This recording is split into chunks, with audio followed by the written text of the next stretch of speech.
Like, you seem not the best. Are you okay?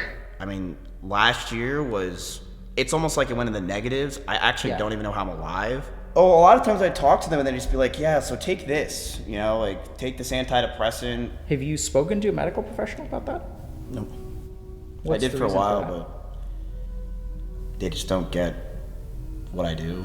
I mean, so streamers are certainly more narcissistic, but I don't think that's because of who they are. I think that's because of what streaming does to you. Do you think we're bad people because of when we stream? Like we're narcissists? So let's understand something. So if we look at the emergence of narcissism, Mm. narcissism is a defense mechanism. And when you are a human being who doesn't get to be a human being and you're constantly judged, right? So your value as a human, there's literally like a number right now that determines how valuable you are, right? And that number goes up and that number goes down. And so what happens is, like, the more that your life is tied to the streaming, like, your sense of identity is solely based on being a content creator.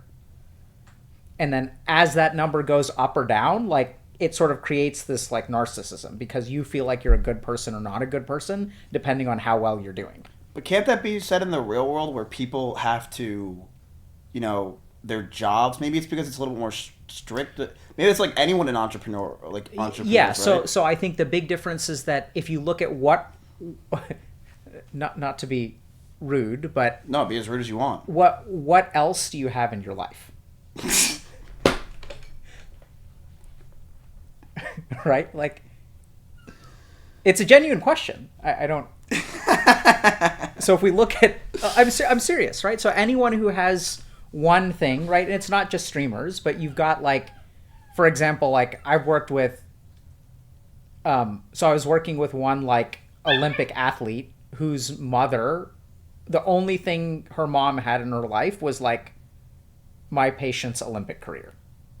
So in that situation, the mother's also, like, super, super one-dimensional in terms of what her life is. And Oh. her whole life is, like, based on one thing, which is the performance of her daughter, which is how the daughter ended up as a patient to begin with, Yeah. right? And so I think if you So just I look, shouldn't make my kids stream, is what you're saying? well, what I'm saying is that if the more you derive your sense of identity around multiple things, generally speaking, the healthier your identity is going to be. Yeah. So when you look at someone like a streamer or anyone else, like an entrepreneur, like, what's the similarity? The similarity is dominance of your entire life by one thing. And then who you are becomes that one thing. And if that thing does well, then you're the hottest shit in the world. And if that thing does poorly, you're the biggest piece of shit. So I need to get hobbies. I mean, I think hobbies is sure, that's one way to put But it. but it's so hard for me to even care to have a hobby when I just can always be doing more as a streamer. Like, Absolutely. And it's like, I mean, like, I put a lot of effort in. When I put effort in, the money goes up, the numbers go up. But if I have these hobbies, how can I even enjoy those hobbies when I could be doing more as a streamer? And it's hard for me to even Well- remotely enjoy life. Okay, perfect. So let's talk about enjoying life. I guess we're in it now. Yeah. So what do you want, Mizkif? What do I want? What I would love, to be honest with you, is to be able to do things like anything outside of streaming and not think about I should be doing more as a streamer, because that is exhausting. Yeah, so then the next question becomes, what are you willing to pay to get it? What's the price you're willing to pay to be more than a streamer? Right, so anytime you sort of think about how am I going to spend today, if you don't stream, how do you feel? If I don't stream, I feel... Honestly, lately, if I don't stream, I don't even feel... I don't feel like I'm derived from attention. I used to feel that a lot. Like, I would go live, and if I didn't go live one day, I would be, like, tweeting in people's chats the entire time because I just, like, needed attention. But I don't know if I just got sick of it or I'm just older now. I don't crave attention as much as I used to. How I feel, though, honestly, I feel bad for my chat a lot. I feel like I'm kind of letting them down because a lot of them come to Twitch for me. And I feel bad that because I do know that for a lot of people out there, I am their source of, not necessarily entertainment. I wouldn't even call myself that, but more so just like comfort. So I feel bad for some people where it's like, yeah, they're not getting that comfort that they, are so used to. Okay. So that's what I mean. So if we look at like changing any behavior, right? So like anytime we engage in a behavior, we can want to change it. Like, oh, I want to have a more balanced life. Like the reason people don't have a balanced life is because they're not willing to pay the price to have a balanced life.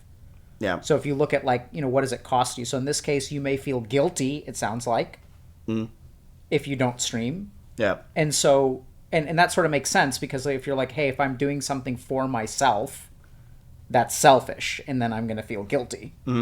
Yeah. And so you have to be willing to tolerate or work through the guilt, which keeps people stuck, right? Like, I mean, this is how people get emotionally manipulated all the time.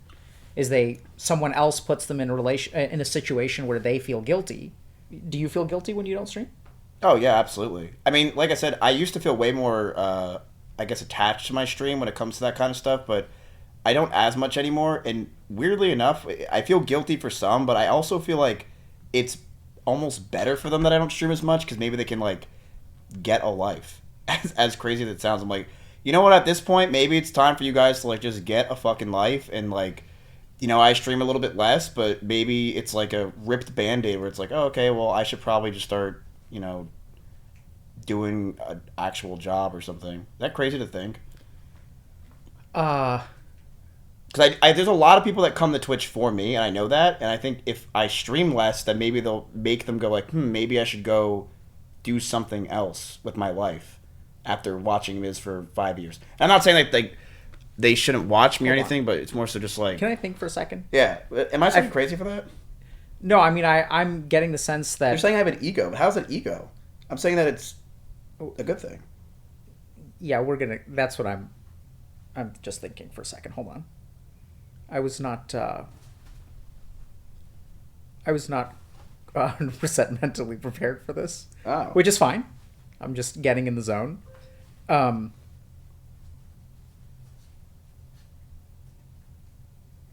So my gut reaction to that, Miz, so you're kind of saying if I stream, so here's why I think chat thinks it's ego, okay?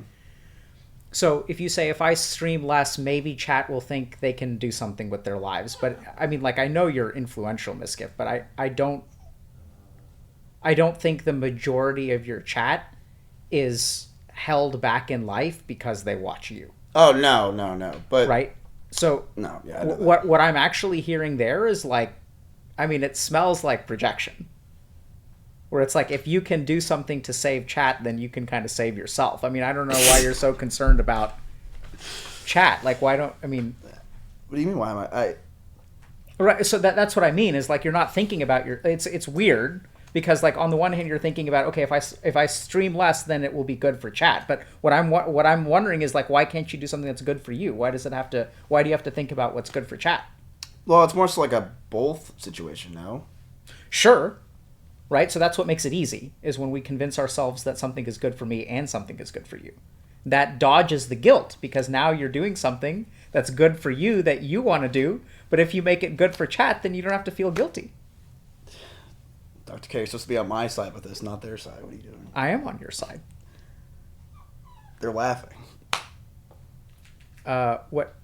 I don't think that I saved your life or anything. It's just like, I don't know. I thought that like maybe me streaming last, because like, listen, I know I have a very Twitch centric chat, and I thought maybe like, okay, like if I stream a little bit less, then chat might say to themselves, oh well. That's fine. I'm not disputing that, but my question is, why are you thinking about them instead of thinking about yourself? I think you're 100% right. I think it is me also thinking about myself, because mentally I just can't stream as much as I used to, so it's kind of like a coping to basically say that and not it's like, oh well, it's good for you too, but the reality is it's just more so me, where it's like mentally I just don't have it in me to stream 6 days a week, 7 hours a day. So this is what I would recommend. This is for you and for anyone else out there who's listening. So if we look at how we work, right? So we get upset about something, and then we'll do some level of mental gymnastics to try to like fix that problem. But what I would say is the core issue here is that how do you feel about not having, I mean, how old are you now? 28 and a half. Okay. So you're like 28 and a half, right? You're like coming up on 30. Stop. And like how do you feel about not being 24, not being 22, not being able to put in the hours that you used to put in? Oh, it feels terrible. It feels weird. Okay. And it's so weird because I talk to my brother a lot, and he'll be like, yeah, like, you know, he just got a job recently. And he's like, yeah, like, I'm the youngest by like 8 years. Like, they call me like the new guy, like the kid. And he's 30. And he's like, yeah, like, this is just, you know, I know I'm young for this job and this position. And I'm just like, it's crazy the difference in like the entertainment world compared to the real world, where it's like, he's the young pup in the industry now. People think like he's the young kid. For me, it's like, you go 2-3 years and it's like, you know, like people meme on Nick Pollum all the time. They're like, this guy's the old, and maybe it's because the way he acts, but like, oh, he's old, you know, blah blah blah stuff. But he's like 32. It's like, he's not old at all. Like, but in the streaming industry, people think he's dirt. I mean, do people, what is the connotation of being old though? What does that mean? Like, what's the significance of that? I think it's just more so it's really hard for you to relate to, you know, like when you're a 20-year-old, do you want to listen to a 30-year-old? No, you want to listen to a 20-year-old. So I think it's just more so like, are later people, like people in their late 20s to 30s coming to Twitch or coming to our industry? No, they're leaving to get married, to have jobs, to have kids, etc. When the young and 20-year-olds and stuff like that, they're, you know, who are entering this area because they have the time to watch Twitch, they're watching, you know, they're not going to want to watch a 32-year-old man, a 30-year-old man. I mean, I think yes and no. I mean, I'm 40. Yeah. You know, I think it just depends on... It depends on your content. Depends on your content, Yeah. and also, like, being what you are, right? So, like, if you're a 28-year-old streamer, like, you've got a little bit more gravitas. You think so? I think so. Yeah. Maybe I'm wrong on this. I just think that people are more so like I think when I was a high schooler and someone said like I'm 23, I'd be like, dude, you're an old man. I don't want to talk to you. Yeah. So I mean I think it's like, how old do you think your audience is? What's the average age of your audience? I got to think that they're older. I'd say the average person my chat's probably like 20. Yeah. So look, here's the cool thing about Twitch and streaming, right? Is like, look, the world is fucked in so many different ways. Yeah. And no one knows like what to do anymore. So I was like looking at information about inflation and the cost of buying a home. So apparently like 20 years ago, a $400,000 house, if you bought it based on interest rates and things like that, like would cost you about $600,000 over the course of the life of the interest that you pay. And now something like a $400,000 house costs you like $1 million over the course, just based on interest rates and things like that. Yeah, I was talking to my chat, and I'm just like, I don't understand, and maybe you know more because I'm not in the world. How are people my age, or how are they even remotely thinking they can live a life? They can't. That's the problem. So just to give you a couple of other examples, this is kind of staggering, but between 1989 and 2016, or maybe 1990 to let's say like 2015, the amount of perfectionism that people experience went up by about 32%. What's that mean?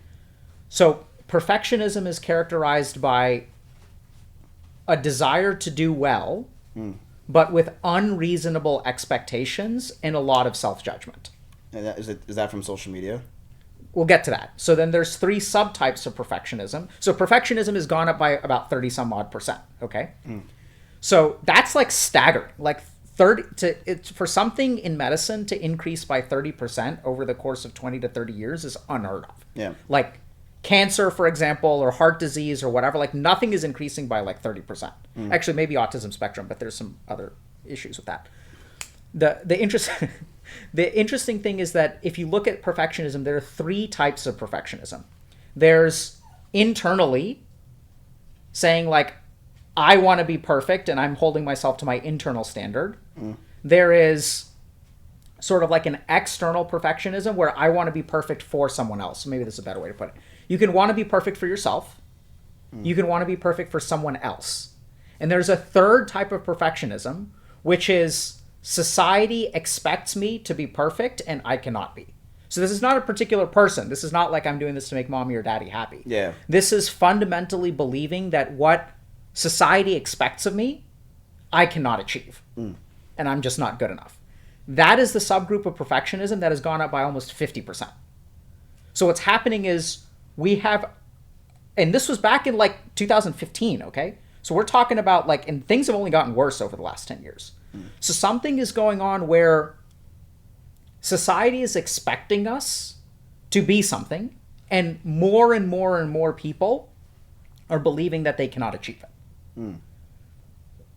So this is like, and I think this is huge. Does social media have something to do with it? Certainly. Yeah. Because what's happening is social media paints you a picture of what your life should be, even though no one's life is actually like that. I think a couple of things that we're seeing is that I think that there was a lot of like, I mean, it's really hard to be a woman for so many different reasons on the internet today. Yeah. I think though that women sort of they had to tackle this problem like 50, 60 years ago when sort of feminism emerged and stuff like that. And I think it was all good. I'm not saying it's bad in any way, but a lot of women had to sort of figure out, okay, what kind of woman do I want to be in this world? Do I want to be a professional woman? Do I want to be a parent? Do I want to have kids? Do I not want to have kids? Is that okay? And there's all kinds of negative judgments that we saw and still today see for women, which is like, you know, people will ask women, when are you going to have kids? When are you going to have kids? It's sort of assumed that in order to be a successful woman, you have to have kids. On the flip side, we also kind of pinch them on the other side, which is kind of like, okay, so being a stay-at-home mom is like also not quite as respectable because you're not a boss babe and stuff like that. Women get kind of caught in the middle.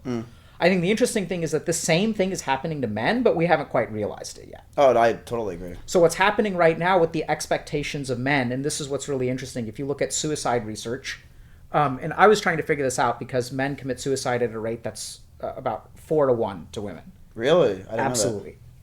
There's also some interesting, disturbing research. Is it young men or is it just like... Yeah, young men. I mean, so suicide is the number one cause of death for example, I think Asian people between the age of like 18 and 24. Because Asian kids are risk averse, but they like were really harsh on themselves. Yeah. But I think what's going on with men is that we're given expectations that we can no longer meet. So for example, like if you're trying to date and people like let's assume a heteronormative relationship, if you date a woman, there's a decent chance that the woman will want you to earn more than them. Yeah. But that's becoming increasingly difficult. So like we're holding men to standards that I think are not viable.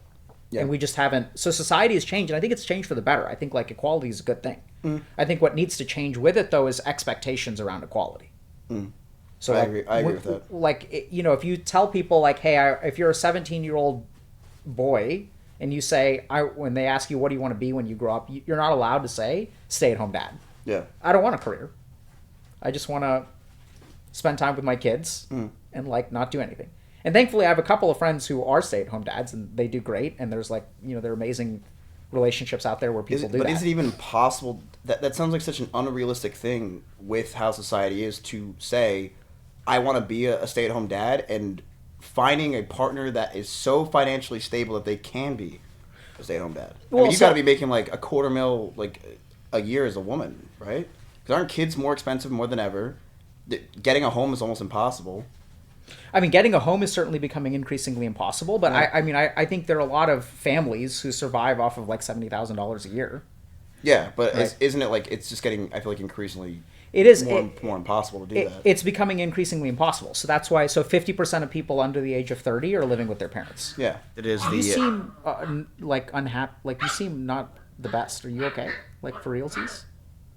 Oh, in terms of my mental health? Yeah, like are you doing okay? Like, I mean, truthfully, I would say, last year it's almost like it went in the negatives. I actually don't even know how I'm alive. Sure. But it's definitely better. I mean, it Good. Was, there was a time, I mean, maybe I'm just joking. I'm not, there was a time last year where, like, I tried killing myself. So it was like, it doesn't get much worse than that, right? Of course. But, what is this? It's October. Last year was September October is when it happened last year. I try not to think like, is my mental to answer your question, is my mental health as good as it was 3-4 years ago? No. I mean, I think my mental health has gotten worse every year since I started streaming. And I think that's a lot of streamers. It's just over years, the more you do it, you just get worse and worse mental health, which I think is also our fault. But yeah, I do think I'm better. I'm obviously better than I was in last October. I mean, it's like I was at -30, and I would say on a scale of 1 to 100 now, I'm at like a 20. Good. I'm glad to hear that. You know, and sometimes it spikes, and sometimes I feel better, but I would say it's around a 20 out of 100. I don't know if that's a good thing to... I mean, it's progress in the right direction, right? And I hear that you're coming... I mean, I think there's a lot of important questions like that streamers in general like need to ask, right? So like, what do you want your life to look like? You were kind of saying 30. I think it's easy to say 30 is a good time to stop because it's a number that feels really far away. But then we kind of creep up on it. And I think that the biggest thing is... I mean, I don't think that... I mean, I think you can take a break from streaming or cut back streaming or stop streaming to change your life. That's absolutely possible. But I think a lot of it's like internal. And I think a lot of times the problem I have with that idea, even like I know this is the truth, I just won't admit it to myself, is you say to yourself, oh, well, you know, that's when you're going to start enjoying life and this and that. And it's weird. I have this actual picture in my head of like being at a beach. And that's basically how I envision, like, okay, well, when I'm done, I'm really going to be able to just relax. But I just feel like there's just going to be a huge void. You know, I work 100 hours a week. I don't stop working, whether it's on all my businesses, on Twitch and other stuff. I work all day. And you go from that to saying, okay, well, now you're doing about 10 hours a week. It's like, I just think there's just going to be such a void. When you're in your 30s, it's just like, what else are you going to do for hours on end that is going to fill that void? You know what I mean? Absolutely. Yeah. I mean, I think the other thing that we're starting to see is like we used to always talk about midlife crises. Mm-hmm. And this too was also something that, at least in the media and stuff, is portrayed as mostly men. You know, they'll buy a sports car or whatever, like when they're starting to bald and whatnot. Bro, and what? That's what I did with my R8. What does that mean? I bought an Audi R8, and I bought it when I started feeling like I was, looking older. I can't tell when you're trolling. No, I'm not trolling. I'm serious. I got out of a relationship, and I bought an Audi R8. And I was like, you know what? Like, that was kind of a moment. But yeah, it wasn't a midlife crisis, more like a quarter life crisis. But yeah, that's what I was going to say. I mean, I think we now have an early life crisis. And by the way, for the record, I don't necessarily think that buying a car after a breakup is a bad idea. I think one of the interesting things, I've been doing a ton of research on how men manage their emotions. Mm-hmm. And one of the key things I'm discovering is that I think a lot of the assumptions that we have about how we manage our emotions are incorrect. So if we look at there's this idea that talking about our emotions is the gold standard for managing them. Mm-hmm. But if you look at the historical research on when we discovered that talking about your emotions is the best way to handle them, it's actually like the populations that we were looking at were predominantly women. So 70% of patients, generally speaking, who engage in psychotherapy are women. 70% of psychotherapists are women. So I think what happened is we sort of looked at okay, what works, but we were looking at a lopsided sample. So I've seen a lot of interesting explorations into emotion that are more physical or whatever. Like men, for example, do this thing called the negative expression of a positive affection, which means that negative expression. So I'm going to give you shit about something when I'm proud of you. So if you start dating someone, I'm going to call you whipped. And all of your friends will be like, man, you're so whipped. But what we really mean is we're proud of you and we're happy for you, but we just don't know how to say that. Right. So there are different kinds of norms, but I think one thing that's really interesting, I was doing some research on trauma and how to heal trauma. And there are more and more mind-body interventions, things like EMDR. There's something called the emotional freeing technique, which I thought was bullshit. 10 years ago, there's really no data to support it. But over the last 10 years, there's some data that suggests that tapping on different acupuncture points on people's body helps release trauma. Which, like I said, 10 years ago, I didn't really put a whole lot of stock into, but now there's a couple of meta-analyses that really show that kind of stuff works. So buying an Audi may not be a bad idea. So the interesting thing is that as we go up Maslow's hierarchy of needs and we get food and shelter and whatever, and we move towards the top of the pyramid, which is like self-actualization and happiness, there's an assumption that things get easier. So from a physical standpoint, things get easier, but I think that from a mental standpoint, things become harder. Right. There's a reason why very few people achieve self-actualization. It's because it's hard. So one thing is, I'm with you that life has become easier in a lot of ways, and we don't really know what we're doing. The second reason I think we don't know what we're doing is because we've stopped spending time with ourselves.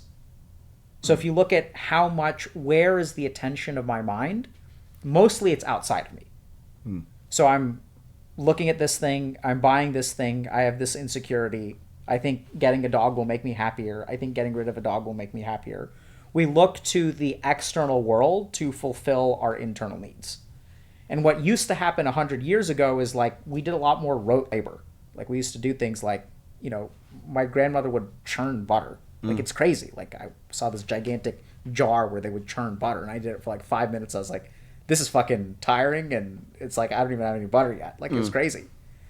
And so the interesting thing is, as we've externalized our attention, I think we lose touch with ourselves. Yeah, I agree. And then we sort of think, okay, this thing is going to make me happy, or this thing is going to make me happy, or this thing is going to make me happy. And we never look inside to see like what actually makes us happy. And then we go on chasing things. And then since we don't know what we want, we can't find a direction in life. And when we don't have a direction in life, then we go on filling our lives with what we should do. I should go become an electrical engineer. I should do this. This will make me happy. And then we end up 25, 26, and we've done everything that we're supposed to. Or in your case, you're 28 and you're a successful streamer, right? Mm-hmm. And then you wake up one day and you're like, I'm actually not super happy yet. Like, now what? Because I thought I did everything that I was supposed to do. I did everything that the world told me to do. I have this coveted job that a lot of people would, or I'm sure you're grateful, and like a lot of people covet what I have, and yet I'm not happy. And I mean, I would say that I would say the word is happy. Like I do look around, I'm like, wow, like I like my opportunity and like who I am is insane. I do think I'm relatively happy, but I think the one thing that you said that is true is it's just so hard to like how do you look inside yourself? As weird as it sounds, I feel like I'm like the avatar, but like how do you actually take the time to look inside yourself instead of just, because the problem is now is there's just so many distractions to, like, you're like, okay, let me look inside myself, but first let me check Twitter, right? So it's like you never really want to take the time to actually do anything or think for yourself, because you could just fill that void with something else. You know what I mean? So I think the biggest challenge to looking inside yourself is, so when the brain wants something, it induces cravings. So your brain induces discomfort to encourage you to engage in particular behavior. So what a lot of people don't realize is I think boredom is a craving. Like we want it? No, boredom is a sign of a craving. So when your brain craves, let's say, dopamine, it induces boredom. Oh, okay. So the problem is that anytime we try to look inside ourselves, it's boring.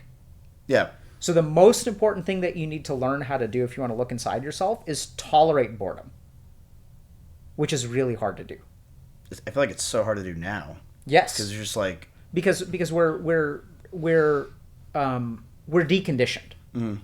So it's kind of like we've been riding the elevator like our whole lives. Yeah. And so like now it's like really, really tiring to go up a flight of steps. Yeah. No, that's what's happening to our mind. Yeah. Is we're just constantly getting like dopamine from various things, and now we're too deconditioned.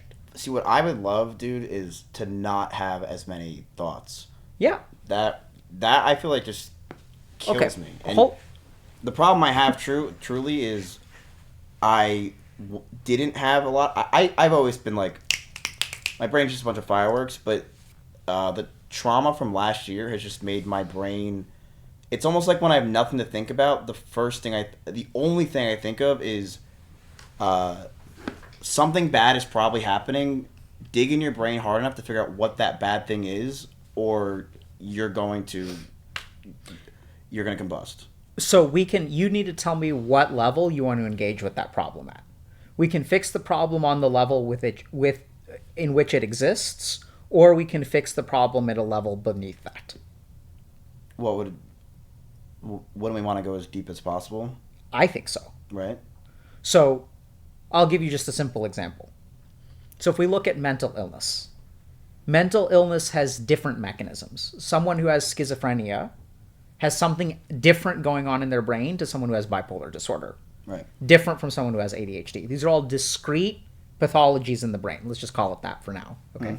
There's a philosophical argument against that. And so it's interesting because meditation is the one evidence-based treatment that works for, well, psychotherapy as well. But let's say meditation is the one evidence-based treatment that works for all mental illnesses. It's funny. I think people hear the word meditation and they think like almost fairy tale. Like it just doesn't sound real. Or like especially for men, maybe they think like, oh, that's like, not something I need to do. Does that make sense? It's not something you need to do. You can do it if you want, but yeah, I think there's a lot of mysticism and like weird floofy stuff about meditation. I don't think it's any of that stuff that people talk about. I think it's much more simple than that. But the interesting thing, the reason that meditation works for all these illnesses is because it transcends mind. All of these illnesses exist within the mind. So if we look at psychotherapy, what we try to do is we operate within mind and we try to fix it.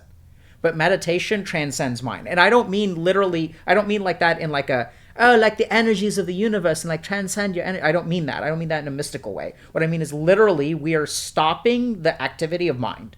Yeah. We are putting yourself in a state of consciousness in which there is a cessation of thought and oftentimes cessation of emotion.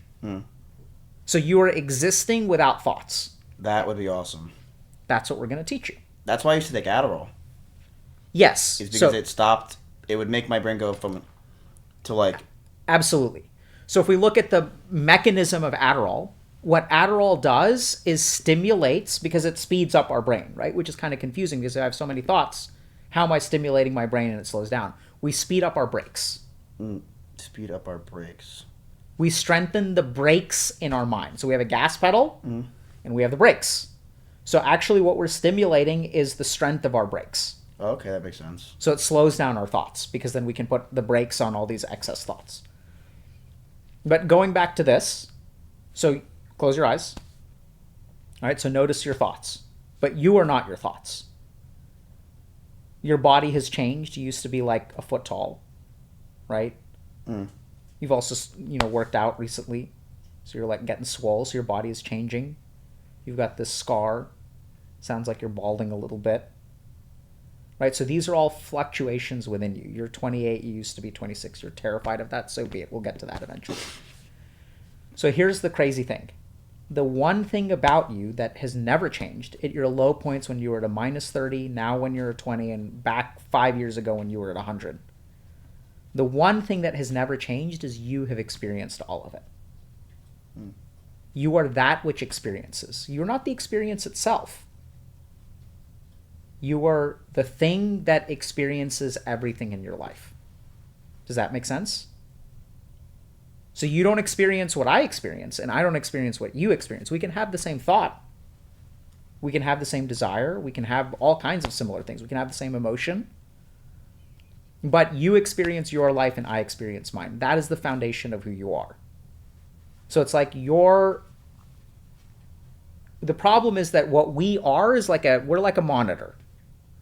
And the monitor displays stuff, but the monitor isn't what it displays. The water on the monitor is not wet, right? So this is what's weird, is that you're actually none of those thoughts. All of those worries that you have, oh my God, I'm 28, I'm balding. That's just thoughts. That's all it is. You get that? It's a thought and it's emotion. It's not you. Literally what it is a fear, an insecurity. It's an object of the mind. It is not a person. A person is that which experiences. Does that make sense at all? Yeah. What are you taking away from this? Where are you right now? Whenever I close my eyes for a while, I picture myself killing myself, so I hate doing it. I'm sorry to hear that. Yeah, no, it's rough. That sounds kind of scary. Yeah, it's terrible.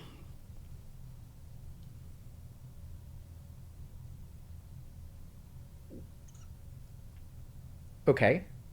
I think it's okay for us to talk about that. I don't think we should talk about that on stream. No, that's fine. I mean, they already know. They know. I mean, it's just trauma. Okay. Yeah, it's like I don't know how to describe it. It's just from last year. I will close my eyes and I'll just picture different ways of dying. It's crazy. Okay. Have you spoken to a medical professional about that? No. What's I did the for a reason while, that? but I just feel like, I don't know, maybe I'm wrong, but I tried a few doctors and I just felt like every time it was like they just don't get what I do. They're just, and a lot of times I'd talk to them and it'd be like Zoom call number 53, and they always have, how do you doctors make $500,000 a year and you have, the worst fucking cameras and microphones? It's like, I don't understand. You go through like 8 years of schooling, and then they're like, here's your C970 and make sure you use that as your microphone. And I'll be like, yeah, dude, like I tried killing myself. My life was miserable. They're like, yeah, so like what you want to do here? And I'm just like, I can't listen to these people. So I honestly would rather just not do it. What do they say is what you want to do here? Oh, a lot of times I talk to them and they just be like, yeah, so take this, like take this antidepressant. It sounds to me like you're depressed. And I'd be like, wow, thanks, doc. Like it didn't. And they're like, oh, take antidepressants and stuff like that. And it's kind of hard because you get Twitch. That's why I like talking to you about it, because you understand this sphere. You get this entertainment business. When a lot of these doctors, maybe I'm just seeing the wrong ones, they just don't get any of it. I mean, you even understand my trauma and what I went through last year. You witnessed it. You saw it. And I know that you've also gone through stuff on streams as well.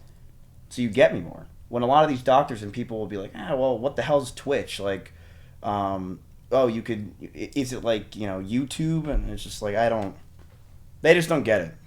I sound like a 14-year-old saying it about my parents, but like, they just don't get it. Like, it's like easy for a doctor to be like, okay, so you're in finance, you're depressed because, you sold the stock wrong. Like, okay, like, let's talk about it. When for me, it's like, yeah, dude, like, this happened, and this guy said this, and then this post got to here, and this guy is just like, they just don't get it, and they're just like, they sit there and nod their head, and I'm like, all right. And it's what weird. do they say? Huh? What do they say? How do they understand what's going on in your life? Well, the person I saw first was a woman, and she really did not get anything on the internet. It's almost like she was your aunt, and she was just like, oh, I was just churning butter yesterday. Like, what's going on here? And I was talking to her about, like, yeah, so this person said this, and maybe I just, like, talk too fast, and my ADHD brain goes everywhere, but they're just like, sounds like you got a lot going on. And I'm like, yeah. And they're like, we'll see you in 2 weeks. And then the problem is with all these therapists is, like, I'm trying to get these appointments, and they are just booked forever. They're like, yeah, I can't do anything for, like, 2 months, then I'm going to Costa Rica, so I'll see you in, like, next year. And I'm like, all right, well, I don't want to do this. And it's the same thing for my psychologist. I have a psychologist I would see for medication because I was on antidepressants for so long, and he's like, "You sounds like you're sad." I'm like, I didn't know. I could have just talked to myself in OBS and got that one. And he's like, "So take this, and we'll see you in a month." And I'm like, "What the fuck is like?" Doesn't feel the connection. But that's why I like talking to you, is because you get me. Well, I mean, I think so. I think I understand something else. So let me ask you something. Does Twitch chat understand you the best? In a lot of ways, yeah, they were there. Yeah. So I think this whole thing about streaming less, I think we've missed it. So here we are talking about wellness and whatever, but I think that this is where you find connection. It is. That's true. I mean, you talk about 100 hours a week and wanting to not do that, and you say, how am I going to fill up 90 hours of the day? I don't think it's about filling up time. I think it's about loneliness. Who are you going to be with for 90 hours of the week if you don't stream?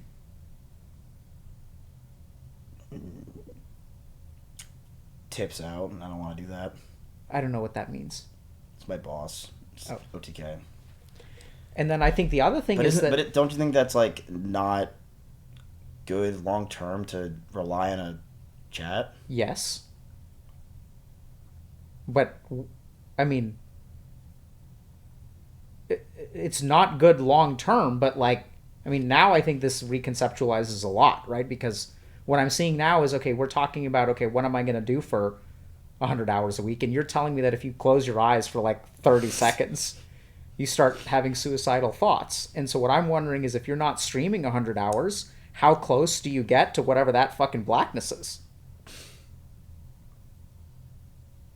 Because it sounds like it's pretty damn close. Doesn't take a whole lot to get there.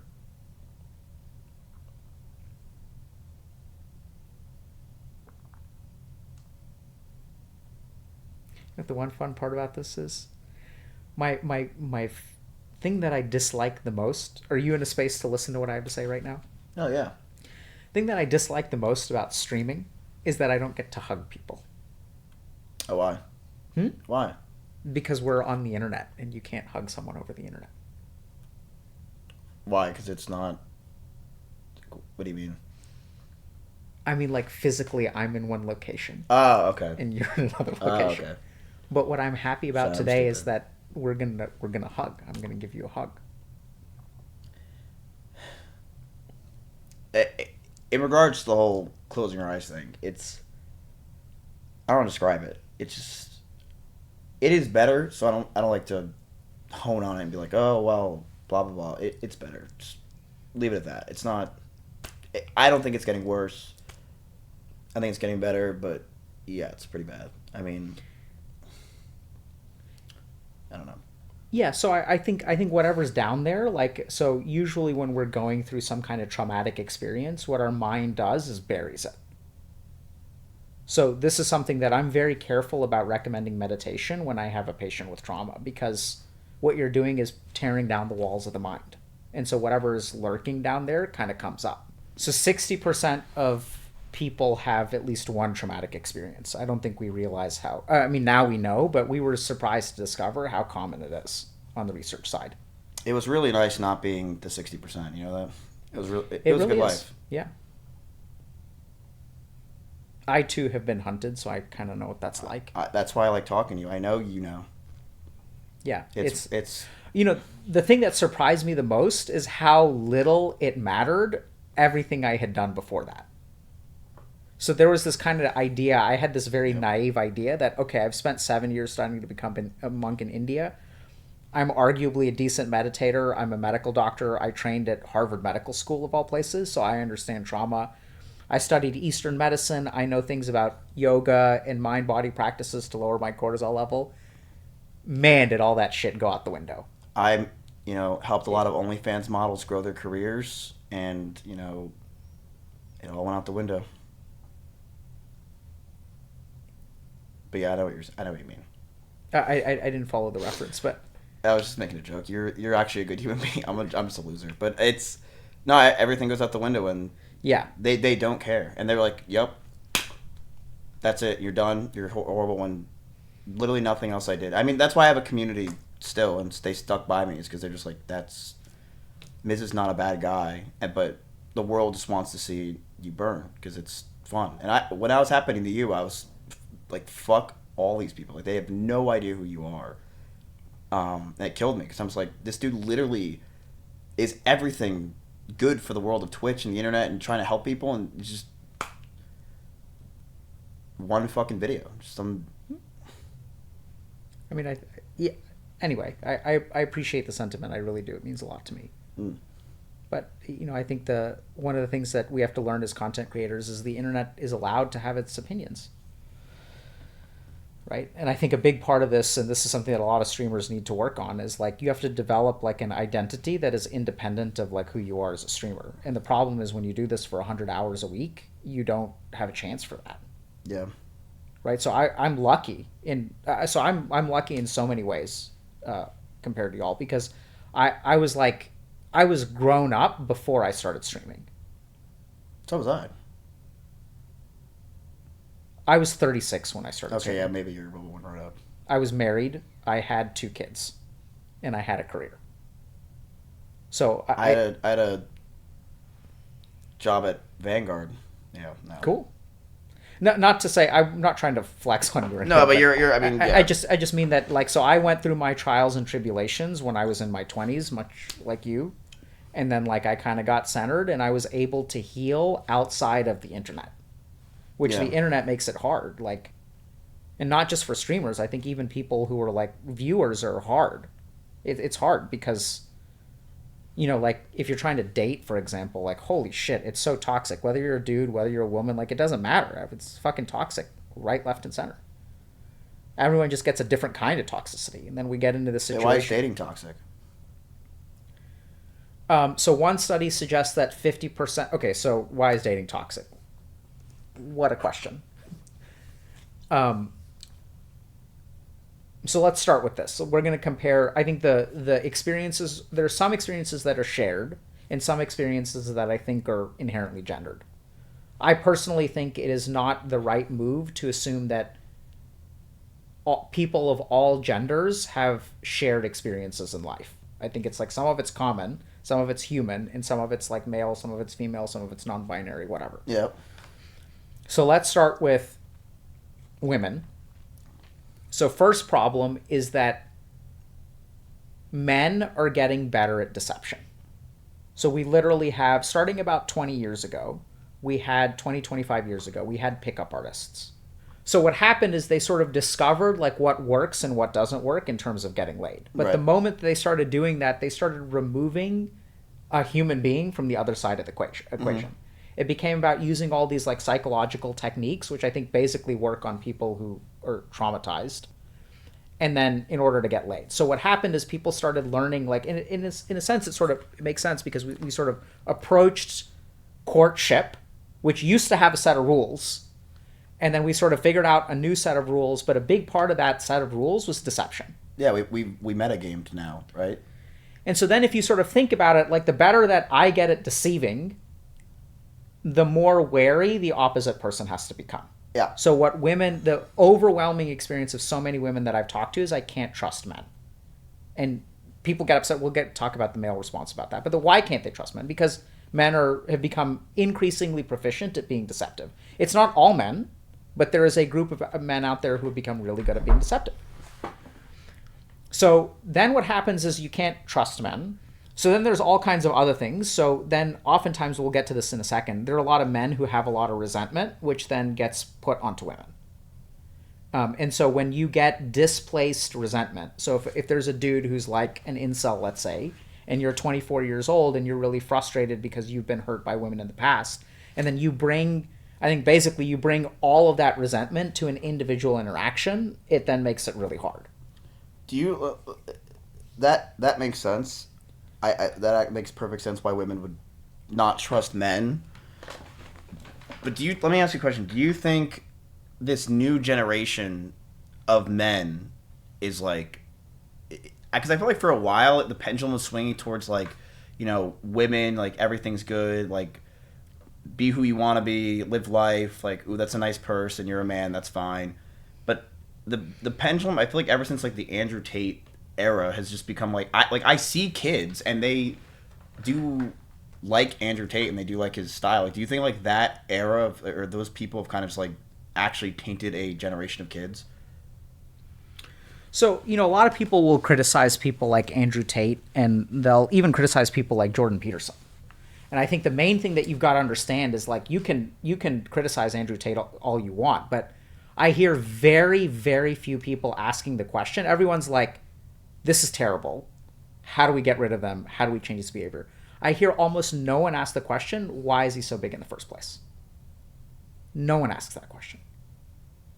So for everyone who hates these hyper-masculine, toxic masculine, it's not my place to be judge, jury, or executioner whether he's a good dude or bad dude. I've never met the guy, so I reserve judgment. Mm. And if at some point legal proceedings happen, then they happen, and, you know, I'm not a judge. Mm.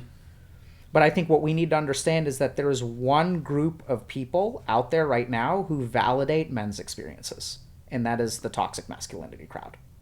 So right now, if you're a man in the world today and you say, my life is hard, or you say I was sexually assaulted, or you complain in any way, the most common response is, you're a white man, you don't get to fucking complain. What are you suicidal for? You're white, you've got to buy an Audi, you're a streamer, like, you have no right to complain. So here's the interesting thing. If you look at the quote-unquote toxic masculinity... And then I show them this book, and they really hate me. Okay. It's a great book. So if you look at the toxic masculinity crowd, there's one thing that they do differently, which is they say, yes, your life is hard. It's shit. You suck. And we're going to help you fix it. So it's kind of interesting because I think like sometimes I'll browse some of this like red pill kind of content. The one thing that I've seen that's changed a lot in the last 10 or 15 years is they recommend therapy like all the time, which is kind of interesting. Right? So I think that... They definitely do give a home to people who feel like, for the men that feel like, okay, like no one listens to me, no one cares, like I'm white, whatever, like you're, Yeah, so I think they're the one group of people who says, when I say my life is shit, they're the one group of people who say, yes, you are right. Now, I don't think that, I'm not necessarily in favor of them or anything like that. I think that's the one thing that they do. And I think if we really want to combat toxic masculinity, what we need to do is understand what toxic masculinity provides and provide a healthier alternative. Yeah. And so you were asking, what was your original question? Do you think it's a good thing that the Andrew Tate era? I mean, I think it's like, it's neither good nor bad. It's the evolution of humanity, and what's good or bad is how we as a society are going to respond to this. So I'm not in favor of mistreating women by any means. I'm the father of 2 daughters, and I don't want anyone that they ever date treating them the way that a lot of these people treat women. I think it's bad. I think, though, that hurt people hurt people. The problem is that we say that and we believe it, except when men are involved. Because when it's a man, then the responsibility to fix it is on you. Yeah. That's... So that it's the one thing, and there's even... So you can even look at and it's not just me saying this, okay? You can look at the American Psychological Association. And the American Psychological Association has guidelines of psychotherapy for women and guidelines of psychotherapy for men. And one of the things that they kind of really talk about is that men are the one population. So if we look at a systemic issue, okay? So if we say that there are, for example, I worked in a jail, and it took me 3 weeks to see a white person. All the patients I saw for 3 weeks were black or Hispanic. Why? Because that's what the jail was full of. Oh. Like, okay, well. Right. So we can look at that, but I think it's absurd to say that black people are more criminals, right? That's clearly not true. Like we have a ton of evidence that shows that whether people wind up in jail or not is like primarily due to like systemic circumstances. So when people are poor is when they steal. Yeah. So the interesting thing, though, is that we'll say that for every class except for men. So when men are suffering in some way, it's their fault or it's their responsibility. So I think this has created a real problem because the avenues... So right now what happens is anytime you have a population that's suffering, we require the help of other people to fix our problems. Yeah. And I think that's the real challenge right now, is that like men aren't getting a whole lot of help. And then what happens is now we've created fertile soil for like toxic masculinity to rise. You want a puppy? I'm tempted. I mean, I'm sure my kids would go crazy. Listen, Ed, they're free. I'll pay the adoption fee. I just don't think I have the bandwidth to take them home, and my wife would probably kill me. And no, I mean, she wouldn't kill me, but... Here, what about... Let me just show you one. No, I mean, I'll bring my kids here if they want one, and they can pick one out. Here, come here. This one's cute. I mean, they're all cute. Oh. Oh, there's shit on its face. That was probably a bad intro. That was probably a bad intro. That wasn't the best intro. That's okay. I'm okay without holding a dog. Oh, let's look at this one. This one's who everyone loves. His name's Bunny. It's like the crowd favorite. Oh, God. The others are getting upset, though. See, and then I learned in the 48 Laws of Power how to sell, so I'm trying to use them, but it's not gonna work on you. But no, you did help. I mean, like I said, closing. I actually do think what I need to do is focus on meditation more because, even just having a few minutes of just like there's no thought going in your brain, it actually just makes such a difference, and it makes me feel. Like I said, when I closed my brain, and yeah, I was like crying and I was sad, but afterwards I felt more mental clarity because it's almost like there was 100 things going through your head, and now it's like you knock it down to like half. I don't know, it just felt better. Anyway, I gotta run. Hug. Can you stand up? Can we do a real one? Thank you. I appreciate it. I All right, really man. appreciate it.